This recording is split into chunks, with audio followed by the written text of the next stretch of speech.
Hey, I'm Timothy East with the Talkative podcast. This is episode 2 where I interview with. Hey, I'm Brandon Tvrdy. Brandon, can you tell us a little about what you do? Yeah, so my technical title is multimedia journalist / videographer at Channel 6. Awesome. So, Brandon, I have known you for about 3 or 4 years. Mm-hmm. We started working with each other at Rawson Arena with camera operators back then. Now you are at Channel 6. You know, you're doing your thing.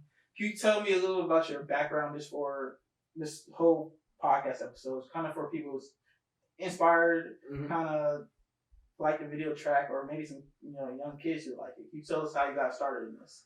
Yeah, so in general, I've always been very interested in video stuff. I always had like my own little camcorder that I like to just make funny, goofy videos. But then, it really elevated into high school when I went to Millard South and did a lot of different video projects for different classes because that was always an option. Always made more sense to me to make a video project than write a 3-page paper. I just thought, writing's not for me. But I got you. So I did a lot of those, video projects and all that. And knowing me, I'm a big sports guy. I love to talk people's ears off about sports. And one day, one of my health teachers was like, "You should do kind of a radio show like Mike and Mike in the morning on ESPN and all that." I'm like, damn, that doesn't sound like a bad idea. Yeah. So I don't know, it just went through my head more, and I'm like, oh, this whole media thing could kind of be sweet. So then I went to Iowa Western on a visit, saw they had a nice media program, and honestly, it's probably one of the nicer media programs for a community college there is, in my opinion. But so I went there, I attended, did their media program for 2 years on the sports side, but I got a job right after I graduated to be the reporter / producer for the half-hour Council Bluffs news channel. You know what I mean? Yeah. So that's lit, man. Yeah. So that's how I pretty much really started and got into where I am today. So, what high school was that? Or you got started? Millard South. At what grade did you hop into that? When it first really crossed my mind was sophomore year, but I didn't really start taking it seriously until about second half of junior year. When you start looking into colleges, and then you're kind of thinking oh man, what do I want to do for a career and all that. So. Yeah. I asked you earlier, it's kind of off camera, but I told you a little about how I got into it. I was a sophomore at Bryan, and that's the tag building. They had that video program. And I stayed there for 3 years. So it was kind of cool and whatnot. But well, my question is, you didn't take it seriously? It was a lot of people like that? Didn't take it too seriously? And when did you know during the 3 years, yo, this is my track? During high school or during... Probably... I for sure thought of it as a career, 100% wanted to pursue it my senior year.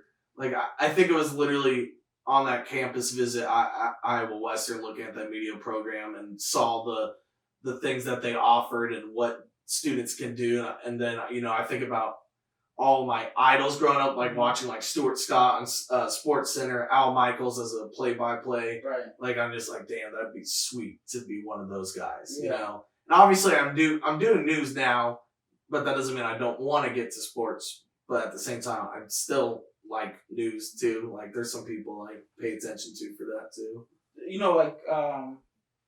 For a kid who isn't necessarily know they want to get into video production, especially at those high schools like that, who offer it like that, what would you say to someone?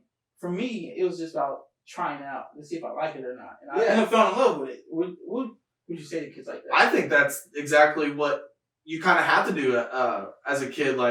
You kind of have to experiment with it, kind of play around with the equipment and figure out what side you want to be, because, you can get, media is such a broad topic, in my opinion. There's so many different things you can do to be part of the media industry, or the news industry, sports, whatever, broadcast industry. So one of my biggest things I remember at Iowa Western is they had us do everything from directing, from behind the camera, in front of the camera, whatever you liked it or not, you had to do it. Yeah. So I feel it's literally, if you want to figure out what you want to be within, this, literally just play around with it and like see, because like personally I don't think I could ever produce. Like hats off to those guys, like writing the scripts, editing everything together. Like they're literally throwing the whole show and running it. Like I can't do that. So. Yeah, I seen a little bit of it too. I'm like, that's definitely some talent. Like, yeah, schools are great for that. And you mentioned that you went to Iowa Western, yeah, which is a 2 year, and a lot of people don't think of these 2 years as destinations for them. Can you talk about why you picked there and the benefits of going for it? Yeah, so I mean, obviously, I'm a big Lincoln Huskers guy. The university's in Lincoln, and I had a scheduled visit for them after the Iowa Western visit.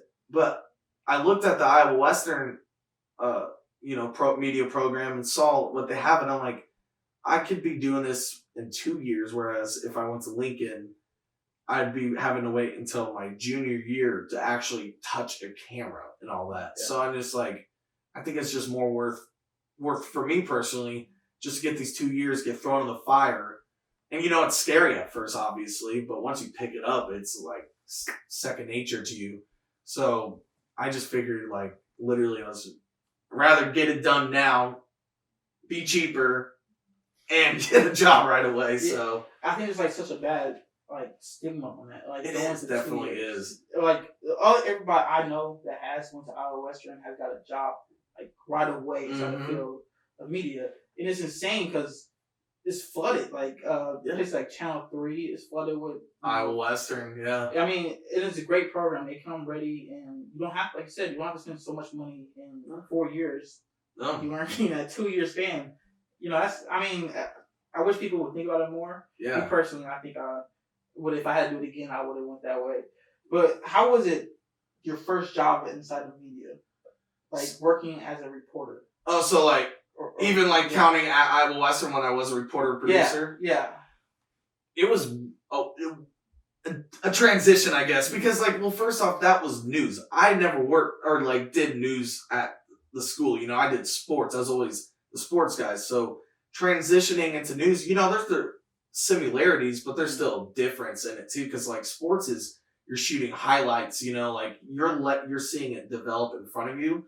Whereas news, you're going into a certain thing, unless it's breaking news, but into a story, an event where you're like, I want this, this, and this. Like you're the one that's choosing how the story's gonna flow, how it's gonna go. Sometimes unexpected things happen because you learn a interesting person in their story. So you're like, damn, maybe I should do it on them. Really? But no, the experience was definitely a transition, especially when I was literally doing the reporting, the producing, the writing scripts, the everything, and making 6 different stories in 1 week. So I feel like it's a scary jump because I'm a sports guy as well. Yeah. I played in high school. The reason why I got into this was I wasn't gonna be tall. I wasn't gonna play in the NBA. I needed to be close to sports some way. Right.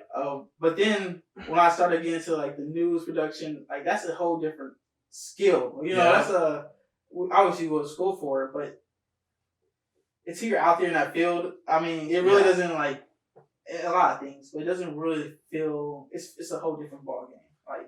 It is. Can you talk about maybe a little bit, if you can, your first story that really got you, where you're really proud of? Proud of? Ooh, that's a good one.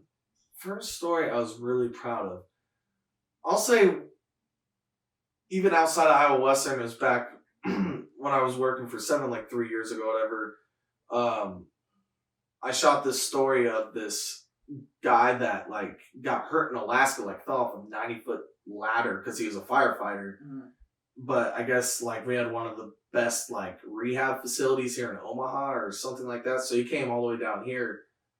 And I don't know, just something about that story, the way I shot it and everything just looked sweet in my opinion. He's on the treadmill. One of my favorite shots is from below looking up, I got one of those shots. I don't know, just something about that story really flowed well. Watching you talk a little bit about that, I just started thinking when people are in their passion, they just had that glow about them. Yeah. No one understand that shot you're talking about. No, yeah. Once you do it and you're like, yo, that's an awesome shot. I have those moments as well. Yeah, and isn't it amazing? when you get all that footage and like you're excited, like that like it's gonna look good, and then you throw it onto your editing program and you're just clicking, and you're like, dude, hell yes. Like, or we get that bad laptop or that bad system like crashing all the time. Like, oh my gosh. Dude, that's why I make a habit. I literally save like almost every time I put something on the timeline. I've been screwed over too many times for that to happen. Bad memories. I got nightmares about it, man, thinking about that. Stress dreams like no other.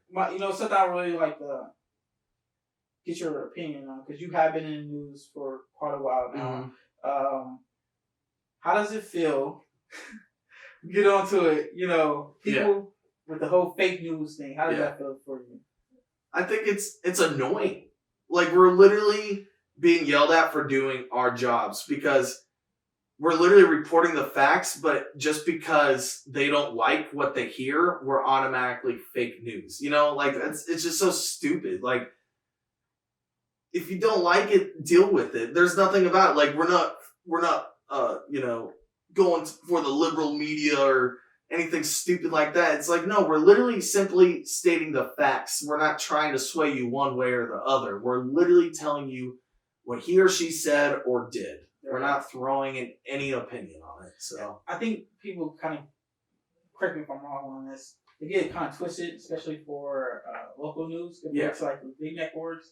Like, maybe there's some little sway when it comes to like the big networks. Yeah. Like everybody, Fox News, let's just say, Obviously, yeah. But in local, there's no reason to. No, yeah, exactly. No, and we get. Hey, sorry for the cut-in, but we're making a few moments for our self-sponsor, Eve Studios. Subscribe on our website, follow us on YouTube, and stay informed when new content drops. In my opinion, is your most trusted source for everything. Like, there is no agenda whatsoever. We're not trying to say you should be more this, you should be more that. Like, we're just like, this is what's going on. This is what's going on in your community, and this is what's going on in the world. And I always tell people, I say, local news is important for you to watch, in my opinion, because you get to know what's going on in your community. Like, you find out what's going on in your city through us. Yeah. I mean, I believe, you were working at a time when the protests were happening here in Omaha, and it was really a shock to me, to see, like, I'm here with a camera, I'm just trying to tell a story. Here, like, make sure that this is your, like, safety net. Like, whatever happens, I'm going to record, bring back, and tell your story. Right, yeah. And see how many people just bash that. I know, yeah.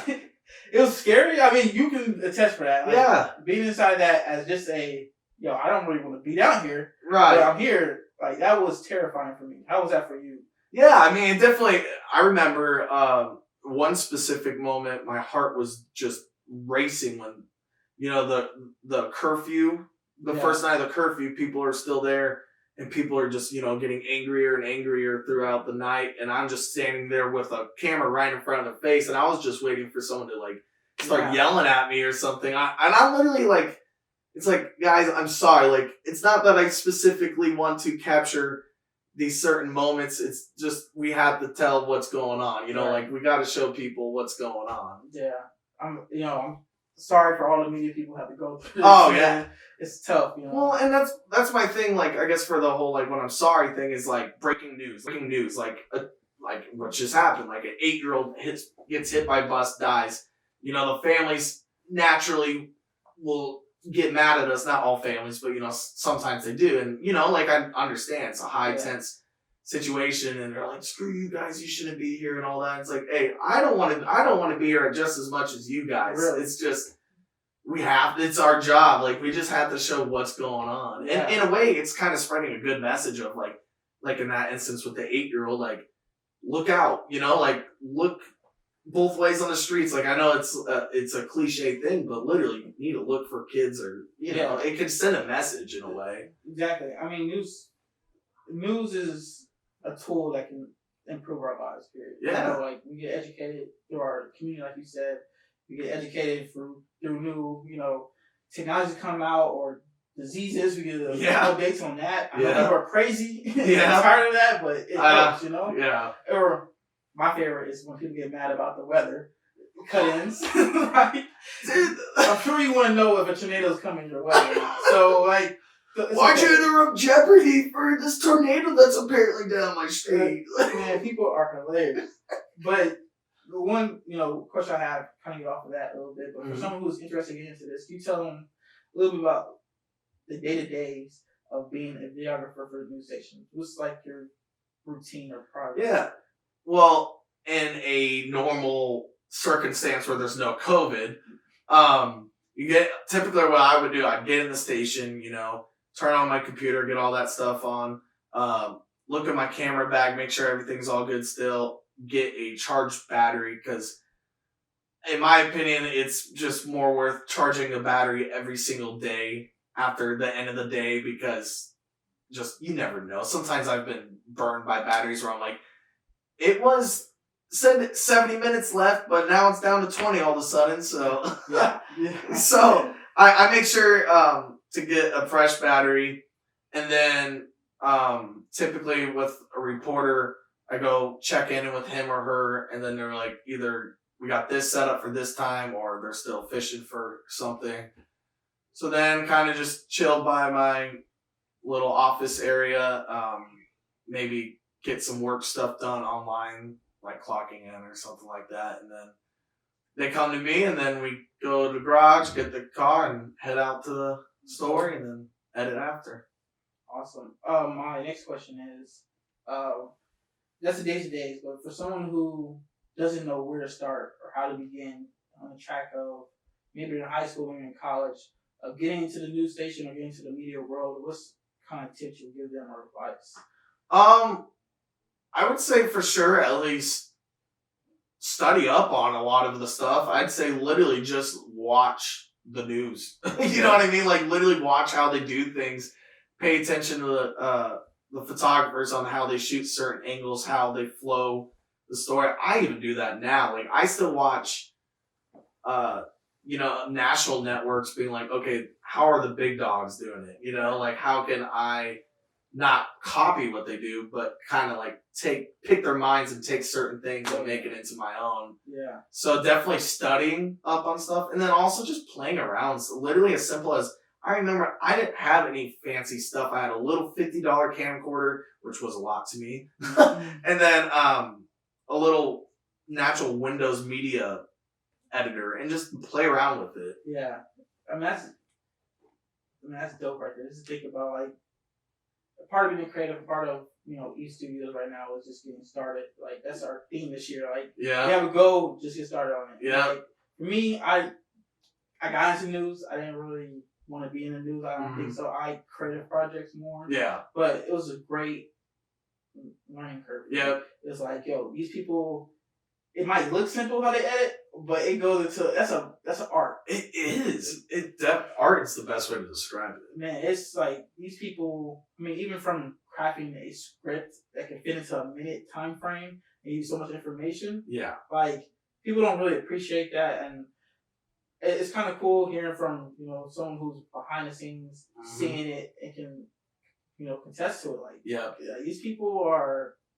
You'll give blood, sweat, and tears, dude. So and people don't think about the tight deadlines, like tight turns you have to do. Like a lot of those times with the breaking news, you want something on air like ASAP. So you're literally spraying footage and all that, getting it, and then also trying to talk to law enforcement to try to get the information, and then go to the computer, slap something together, send it back to them, then go live.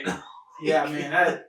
Listen, some people ain't cut out for it. I wasn't one of those people, man. I had one like in 30 minutes or something. Like what? Yeah, dude, it's insane sometimes. Yeah, and you don't want to mess up. Like no, you don't want to be that guy. So, no, but it's a great feeling though once you like do that crazy impossible time that you have to put together, and then it made it on air, and you're like, damn, I really did that. Yeah. I don't even know how. You're like, I'm not that guy. Yeah. I'm that guy for that. My last question before we wrap this up, bro. I just really want to, what was your we asked about your favorite moment, most memorable moment, most proud moment, but what's your I'm there moment? Like, for me, I had a moment when I was like, it all went bad this day. It was like I got the project delayed. Like, let me say this. I had a couple of those days, okay? Last time it wasn't my fault though, okay? So, but someone sent me something and had no time codes in it. And COVID, she wasn't there. It took 4 of us to that sucks. That kind of sets you up to fail, like, because then you have to like scruff through the whole interview and stuff. I don't want to say the names or anything, but the person told me to get out the way. It's like, I got this. Bro, like, okay, you know, it took 4 of them to do it. They got to figure it out. But I was like, yo, I'm really in the big league right here. You know, I'm not at college anymore. I'm working in the field. What's that moment for you? Honestly, probably the first moment I actually stepped in a real newsroom. Like, you know, like, working at Iowa Western and all that was awesome. And, you know, that felt surreal too. But, like, that was definitely a different environment because then it was just me and 2 other guys. Go on a newsroom, you got a whole freaking team, you know, and you got like this nice equipment and, you know, when they're like, I think it was probably the first time I actually had to do breaking news now that I think about it. You know what I mean? That's when I was like, damn, I'm in like news, you know what I mean? Like it was like some bad car wreck at Code 3 and Code 3 is like critical condition if you remember. Yeah. But yeah, so I think I was out there and that was like a weird night too, because this might have been my second or third breaking news, but while I was out getting footage of one car wreck, somebody like 100 yards away from us got in a car wreck. Like I literally heard it, and then boom. It be acting like that too. Yeah, man. it's like, weird. I know it's the last one, but man, this is crazy to me how like so much stuff happens. It does. If it's right, if you're talking about like an overnight shift, like when you're breaking news reporting. That was yes, I did do the overnight at one point, but that specific time was just night side, like 2 to 10:30 or whatever. Okay. But yes, I did do the overnight. And overnight, God, you see a lot of wild stuff. Bro, I have never been outside for a. You say what it is? It's a police standout. You know, like they're like someone's in the house. They're trying to get them out. Yeah. I'm like, bro, what the heck? I'm here for like 4 hours. I'm like, yo, they got the guns out. They got everything. Like telling people, get out the house. Get out the house. I'm like, wow, I'm really here right now. Yeah, I know. Yeah. And then I'm like, I can't leave. I want to go home. Right, like, but no, you're there. I had one officer at one situation, man, told us like we're staying too close because that happens. They had their guns out. Yeah, like you could be hit from this crossfire. I'm like, bro, it's Saturday. I just want to go. I just want to go watch some sports, man. Like, what the heck? But you know, it's to me at least, it was a fun thing to do. Mm-hmm. And I would recommend to whoever's really passionate about that. Yeah. I'm glad you came when I talk to you today about this. Yeah. Because I want to share it to a lot of people. I don't think a lot of people, especially in the community I'm from, thinks about careers like this or really knows a lot about it. And growing up, I looked at these people on TV like, yo, man, that's so cool. You know, I wish I could talk to them. You know, right. Do this. And no one has the confidence. I'm not saying confidence, but we don't know how to at times.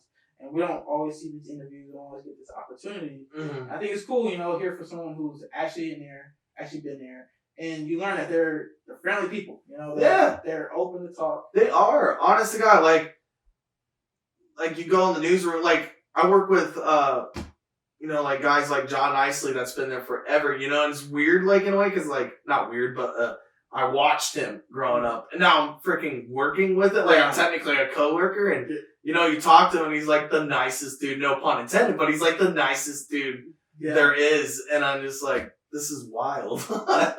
Before we wrapped up, I think that's when I was at 6. I think I was more like, yo, like my first time ever like gazing on something like, that's John Nicely. Yeah, like y'all see John Nicely, right? He's just walking around, and he's like, I don't know how old he is, but working out in the basement, like that. I'm like, this dude's freaking amazing. Like, what the heck is John? He does it all. Even John Oakley, man. I'm like, you don't know. I came here like I was in like 7th grade. Came here to see this interview. You're like, dude, you're awesome, man. Right. But I mean, I guess.